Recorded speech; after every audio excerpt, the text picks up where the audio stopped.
Deidre Dukes has arrived on scene. Deidre, tell us your exact location and what you're finding out right now.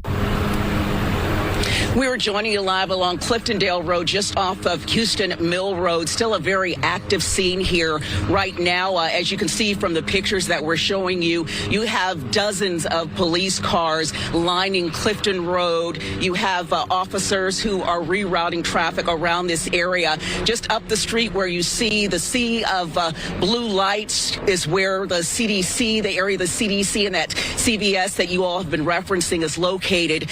Just down the hill here, just past the side of our camera, is where Emory Hospital is located. We have still seen, even now, even though the immediate threat does appear to be over at this point, we still have officers arriving here on scene with lights flashing, sirens blaring. We have also seen some FBI respond here in military garb, and military vehicles arrive on scene just a short time ago. Now, I have had a brief conversation with an Atlanta police spokesperson. They are at this hour still gathering information, and they are in the process of setting up a staging area where the media will, of course, gather and will get more information. But from what I am hearing, we are at the point where I am told there are multiple scenes, still not clear on what exactly that means,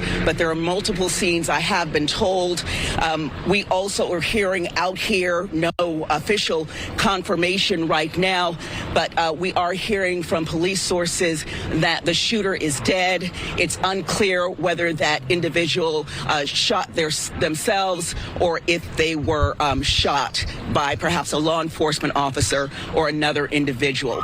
Also, as you all have been reporting, we have heard here on scene that an officer was wounded, and we're still trying to get information as to the circumstances surrounding that. But I can tell you, as I was making my way here, there were just dozens and dozens of police cars, Georgia State Patrol, APD, DeKalb County, several jurisdictions rolling here on scene.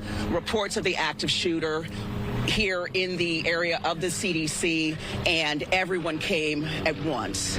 Okay, Deidre, some really important information that you just gave us. You broke some news here in that you're reporting that the shooter is dead and that there may be not one but multiple scenes in the area. That is what I'm hearing from police sources. We are still waiting to get that information confirmed. As you know, during a very fluid situation scene as we are experiencing here now live on air, we're still working to gather information. But yes, that is what I have been told. Law enforcement officials are gathering all that information out here. Still no word on our end as far as other than that police officer, if anyone else was injured. See what the comments say. In this incident, we continue to work possibly out here, white. So glad I don't live in Atlanta. Distance, understandably, as big law deal. Works, Tom. Big deal every day in the hood. Showed this video to a friend. He said that laughter. This is the best way to improve relationships. This is a terrible tragedy. I'm from the UK. Any updates? As this unfolded, we heard from people who heard the rounds of gunfire and saw what happened. And so this playing out on a Friday afternoon, right when most people are headed home, certainly impacting a lot of people who have concerns about what's unfolded. Well, we heard from parents who were just trying to pick up their children from a nearby daycare. And we saw from reporter Andy Parati showing us those images, just how close that playground, that daycare is to where this shooting took place. Let's see. We did receive a report of an active shooter, but we still just don't have a lot of details on who exactly was impacted by this. But again, an officer has ended up in the hospital. We don't know if anyone else is hurt. We don't know how significant that officer's injuries are. A lot of questions that have been coming in. We are told that we are going to be getting an update here very soon from law. Confirmed from a source to Atlanta News First that the shooter is dead. There's two possibilities. The shooter is dead on the scene, in which case that scene is frozen, and the body does not move until you have the coroner come, and then also you're going to have crime scene technicians. There's a whole bunch of evidence that matters in situ. You kind of have to do it in context. You have to gather the evidence in context, and you don't move the body until the coroner says, the medical examiner says, yes, you can now move the body. There's another possibility, and that is that the shooter either was alive or they were trying to save the shooter's life. Remember, it's the policy of every major police department in Metro Atlanta that once the threat passes, even if you have used lethal force or a third party has used lethal force to stop a shooter, once that threat is passed, you then provide medical aid. In fact, I thought that was the case everywhere. Like, is there a place where the police aren't required or like under that directive? Because if so, that's crazy. Atlanta police officer carries a tourniquet. They also have stop the bleed packs. If that was the case where they were trying to save a life or trying to restart a heart, to be blunt, in that case, they would actually move the shooter to the hospital or at least to an ambulance to begin that life-saving care. Two possibilities. It's not very clear yet which of those possibilities we're talking about, and we could have multiple possibilities. And now we know that President Donald Trump has also been made aware of this situation. We're expecting an update from law enforcement here soon. We haven't been given a hard time on when that will take place, but their investigation is just getting going right now. Their chief concern has been the threat for people in that area, or people streaming maybe saying, those harmed this evening near the CDC Center. Into our newsroom, we're also hearing from Senator Raphael Warnock tonight. He says in this statement, quote, "I'm monitoring the active shooter incident at Emory closely. I'm praying for the officer who's injured and all students and faculty." He adds, "I'm devastated that our community is facing yet another tragedy of gun violence." So our lawmakers are responding, politicians responding into this information as we get it, and work Lorianne Johnson. All right, thank you so much, Sydney. We appreciate that. You know, all of this very important as we start to piece together what has unfolded here in our own community. Shot, 2 people were killed, so we certainly.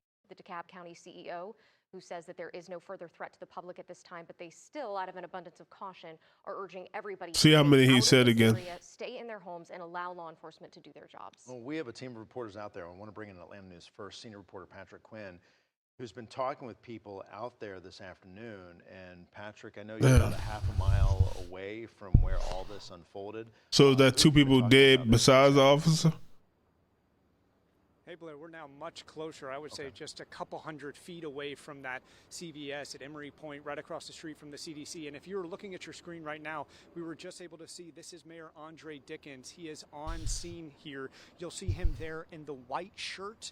He's right there. He's been gathering intel from what we've seen over the last couple of minutes. So you mentioned that Governor Brian Kemp, he's weighed in, as have other state, federal leaders have weighed in, and now we're seeing that Mayor Andre Dickens, Atlanta's mayor, is on the ground right across the street from the CDC. He just last week was celebrating Atlanta for how well the city has addressed violent crime in the last year. Violent crime's down roughly 25% year over year, this time compared to last year. This, though, comes after a very violent weekend 2 weekends ago, where there were 12 separate shootings, 29 separate individuals were shot, 2 people were killed. So we certainly are seeing a slight uptick in violent crime here in Atlanta. And there's the mayor right there in the white shirt in the middle of your screen. We've seen him walking to different officials trying to gather information. I've seen his team is also on site. I saw Fire Chief Roderick Smith from the Atlanta Fire Department. He's on scene as well. So Emory very much a part of the city of Atlanta and this jurisdiction. So of course the mayor is trying to keep tabs on the latest of what's going on in this investigation. If he gets a little bit closer to us, guys, we're about 100 feet from him. So this is our shot zoomed in all the way. We'll certainly try and get some information from him as he's trying. It's unfolded there in their neighborhood here this afternoon. Vehicles that just drove into the CDC right there. So this is going to be. That's a scary hospital named Grady. When they got that Grady and that cross on it, it just looks scary. Like, I don't know, like Stephen King, like you don't make it out of there. I don't know. Response to this active shooter situation, certainly dialing back a little bit. And for those who live in the area and try and get our hands. Lockdown at a daycare. And one thing she told me at the very end of our conversation. Damn, the officer died. It's normal that you send your child, who's just 1.5 years old, to the point where now you're worrying about if they're going to come home in one piece. That she can I have thought a I seen moment to that. begin to decompress after being in lockdown, most likely in that building where she was working earlier this evening. So just again, there's just so many people impacted, Blair, from this shooting. It's widespread here where we're at right now. RIP to that officer and his family. The fear, the anxiety, the anxiousness of everything that's taken place. And I just can't imagine those who've had to experience this firsthand, hearing the gunshot. So when we talk about the amount of gunfire in the crime scene, it could be a very large crime scene that law enforcement is dealing with here, which is why you see such a wide area blocked off, and we're able to get different viewpoints of what they're dealing with now. The suspected shooter has died. We are working to figure out who else, if anyone else, may have been hurt as a watching and waiting to get more details about what occurred here this evening. Our in terms of major crime. Not sure this person's involvement, but we're continuing to watch this investigation play out right in front of us, right here on Clifton Road, as that person was just alleged incident today. So that is what we are hoping to learn more about. Again, just about 10 more minutes, we are told, until we can get some official word from law enforcement.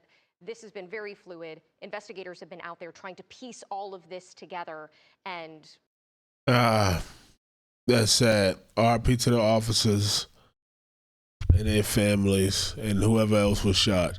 I don't know if the other people that was killed are also law enforcement. Somebody stupid did something stupid and affected numerous lives now. This officer can't go home. His family gonna get a call and go, hey, this is what happened. This is...